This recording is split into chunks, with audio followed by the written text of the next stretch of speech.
As Pakistan observed Yom-e-Takbir on Tuesday, Prime Minister Shehbaz Sharif and acting President Yusuf Raza Gilani praised the nation's resolve in becoming a nuclear power under then Premier Nawaz Sharif. The day marks Pakistan's atomic test on May 28, 1998 in Chaggi, Balochistan. Special prayers and Quran recitations were held nationwide. PM Shehbaz highlighted the leadership of Nawaz Sharif and the foundational role of Zulfikar Ali Bhutto in the nuclear program. Acting President Gilani acknowledged the efforts of scientists and engineers. The armed forces reaffirmed their commitment to defending the nation, while National Assembly Speaker Sardar Ayaz Sadiq and Punjab Chief Minister Maryam Nawaz emphasized the importance of the test for national defense. PPP Chairman Bilawal Bhutto Zardari and Information Minister Ataullah Tar paid tribute to the visionaries behind Pakistan's nuclear capability. In related news, former Prime Minister Nawaz Sharif was elected as the PMLN president unopposed on Tuesday after 6 years, a development that was widely expected after he was acquitted last year in all the draft cases against him. Addressing the General Council meeting, Nawaz told the charged crowd that it had to rejoice not because of his reassuming the presidency, but because Saqib Nisar's decision has been thrown into the dust. आपने खुशी मनानी है, इसलिए नहीं कि नवाज शरीफ आज दोबारा अल्लाह के फजल करम से मुस्लिम लीग का सदर बना है। आपने खुशी मनानी है या जश्न मनाना है तो इसलिए कि साकिब निसार का फैसला रद्दी की टोकरी में डाल दिया गया है। Nawaz's brother and Pakistan's Prime Minister Shehbaz Sharif directly accused PTI founder Imran Khan of being behind the alleged rigging in the 2018 general elections, saying that Nawaz Sharif's winning election was turned into a defeat.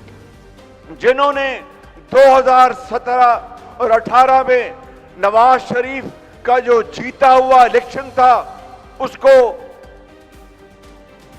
ऐसे हथकंडों से उसको शिकस्त में बदला गया कि आज हर कोई मजबूर है कहने पे कि वाकई उस वक्त नवाज शरीफ को हरवाया गया, वो जीता हुआ था।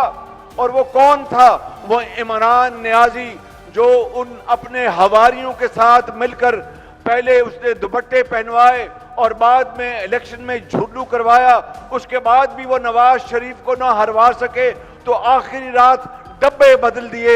आज वो इमरान नियाजी वो जो उस वक्त फौजियों के कदमों में बैठता था, आज पाकिस्तान के हवाले से आज मुजीबुर रहमान और दूसरों का मुकाबला करता है।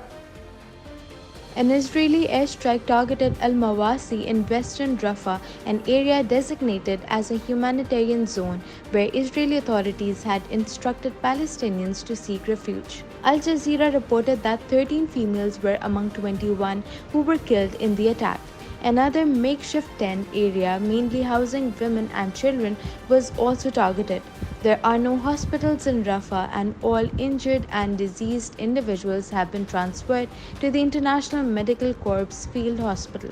The lack of ambulances and fuel exacerbates the crisis, hindering the transfer of injured individuals. For over 3 weeks, no supplies have entered the Gaza Strip, intensifying the humanitarian situation. In a related development, Spanish Prime Minister Pedro Sanchez announced the formal recognition of a Palestinian state, stating it is the only route to peace in the Middle East. This decision, approved by the Spanish cabinet, aligns Spain with Norway and Ireland in recognizing Palestinian statehood. Spanish government spokesperson Pilar Alegria emphasized that the decision aims to help Israelis and Palestinians achieve peace. Sanchez called it a matter of historical justice, advocating for a viable Palestinian state with East Jerusalem as its capital. Norway's recognition has taken effect, with Foreign Minister Espen Barth Eide highlighting Norway's long-standing support for a Palestinian state.